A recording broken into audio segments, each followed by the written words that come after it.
मिळाली। शेतकऱ्यांसह आदिवासींचे विविध प्रश्न सोडवण्याच्या मागणीसाठी मार्क्सवादी कम्युनिस्ट पार्टी आणि किसान सभेच्या वतीनं काल चारोटीपासून काढलेला मोर्चा आता पालघर जिल्ह्यातल्या मनोर इथे पोहोचलाय। तिथून मोर्चा जिल्हाधिकारी कार्यालयाकडे कूच करणार असून कार्यालयासमोर ठिय्या आंदोलन करण्यात येणार आहे। प्रलंबित वनपट्टे धारकाच्या नावावर करावेत, स्मार्ट मीटरची सक्ती बंद करावी, जलजीवन मिशनची कामं त्वरित पूर्ण करावीत, पालघर जिल्ह्यात होऊ घातलेलं वाढवण बंदर आणि जिंदाल बंदर रद्द करावं यासारख्या विविध 12 मागण्यांसाठी हा मोर्चा काढण्यात आलाय। तब्बल 70 किलोमीटरचा हा पायी मोर्चा आहे।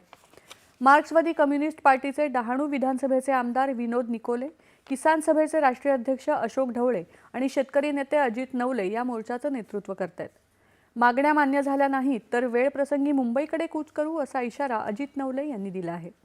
या मोर्चात मोठ्या संख्येनं मार्क्सवादी कम्युनिस्ट पार्टीचे कार्यकर्ते हातात लाल झेंडे घेऊन या मोर्चामध्ये सहभागी झालेत।